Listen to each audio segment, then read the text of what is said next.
നേരത്തെ സതീശൻ പറഞ്ഞൊരു ഭാഗമുണ്ട്, വേണ്ടത്ര ചർച്ചയില്ലാതെ പാസാക്കിയ നിയമം, ആ നിയമങ്ങൾ ഞങ്ങൾ പുനഃപരിശോധിക്കും എന്ന് പറഞ്ഞിട്ടുണ്ട്. അതിൽ പൗരത്വ നിയമ ഭേദഗതി ഇല്ല കേട്ടോ, മറ്റൊരുപാട് കാര്യങ്ങൾ പറഞ്ഞിട്ടുണ്ട്. പൗരത്വ നിയമ ഭേദഗതി എന്ന് പറയുന്നതില്ല. അപ്പൊ ആലോചിച്ചൊഴിവാക്കി എന്ന് വരുമ്പോ അതിന്റെ ഗൗരവം കൂടുതലേ. ഇവിടെയാണ് സംഘപരിവാറിന്റെ അജണ്ട നടപ്പാക്കുമ്പോൾ സംഘപരിവാർ മനസ്സുകാർക്കെല്ലാം അതിനോട് യോജിപ്പുണ്ടാവും. മതനിരപേക്ഷതയുടെ ഭാഗമായുള്ളവരെല്ലാം അതിനെ എതിർത്തു. മതനിരപേക്ഷതയുടെ ഭാഗമായുള്ളവരെല്ലാം എതിർത്തു. രാഹുൽ ഗാന്ധി, നിങ്ങൾ പറയണം, നിങ്ങളുടെ മനസ്സ് ഏത് മതനിരപേക്ഷ മനസ്സാണോ അല്ല സംഘപരിവാർ മനസ്സാണോ? ആ മറുപടിയാണ് കേരളത്തിന് മുൻപാകെ നിങ്ങൾ പറയേണ്ടത്. അതല്ലേ കാണേണ്ടത്. എങ്ങനെയാണ് സംഘപരിവാറിന്റെ അജണ്ടയോട് ഒത്തുചേർന്ന് നിൽക്കാൻ പറ്റുന്ന ഒരു സംഘപരിവാർ മനസ്സ് നിങ്ങൾക്ക് വന്നു ചേർന്നത്? ഞാൻ നുണയെ പറ്റി പറഞ്ഞുകൊണ്ടാണ് തുടങ്ങിയത്. ഇതൊരു നുണ. പക്ഷെ നുണക്ക് ഒരു സമ്മാനം കൊടുക്കുകയാണെങ്കിൽ ഒരു സംശയമില്ല, നമ്മുടെ പ്രതിപക്ഷ നേതാവിന് ഒന്നാം സമ്മാനം തന്നെ കിട്ടുമെന്നതാണ് ഇപ്പോഴുള്ള നില. ഈ അടുത്ത ദിവസം അദ്ദേഹം പറയാണ്, ഇലക്ട്രൽ ബോണ്ട് അത് CPIM വാങ്ങിയിട്ടുണ്ട്. എന്തൊരു പച്ച നുണയാണെന്നോ.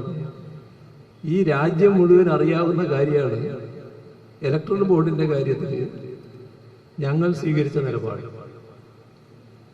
രണ്ട് കമ്മ്യൂണിസ്റ്റ് പാർട്ടികളും പരസ്യമായി ഇത് അഴിമതിയാണ് എന്ന് പറഞ്ഞതാണ്. മാത്രമല്ല, ചില്ലിക്കാശ് അതിന്റെ ഭാഗമായി സ്വീകരിക്കില്ല എന്നും പറഞ്ഞതാണ്.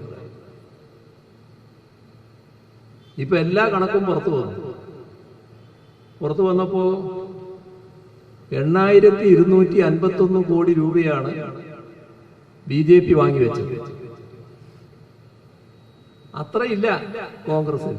പക്ഷേ കോൺഗ്രസും കുറവല്ല, 1,952 കോടി രൂപയാണ് വാങ്ങിവെച്ചത്.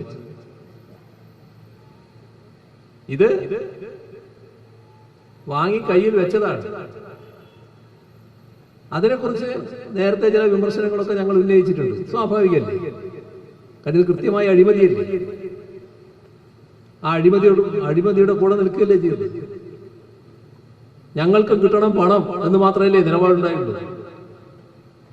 BJP സ്വീകരിക്കുന്ന അതേ നിലപാടല്ലേ എടുത്തത്. അതിനെ തള്ളിപ്പറഞ്ഞോ? വേണ്ട എന്ന് പറഞ്ഞോ? എല്ലാം വാങ്ങി കയ്യിൽ സൂക്ഷിക്കാനല്ലേ ശ്രമിച്ചത്. അങ്ങനെ ശ്രമിച്ച ഒരു കൂട്ടര് ഇപ്പോ എങ്ങനെയാണ് ഞങ്ങളെ കുറ്റപ്പെടുത്താൻ പുറപ്പെടുന്നത്? വലിയ തർക്കം പത്രസമ്മേളനത്തിൽ നടന്നല്ലോ. ഇവിടെ അദ്ദേഹത്തിന്റെ കയ്യിൽ തെളിവുണ്ട് എന്ന് പത്രസമ്മേളനത്തിൽ പറഞ്ഞതായിട്ടാണല്ലോ കണ്ടത്. പച്ച നുണക്ക് എങ്ങനെയാണ് സതീശ തെളിവ് ഹാജരാക്കി? നിങ്ങൾ പറയുന്നത് പച്ച നുണയാണെന്ന് നാടിന് മുഴുവൻ അറിയില്ലേ? നിങ്ങൾ എന്തിനാണ് ഇങ്ങനെ പച്ച നുണ അവതരിപ്പിച്ച് സ്വയം പരിഹാസ്യനാകുന്നത്? അതല്ലേ സംഭവിച്ചത്.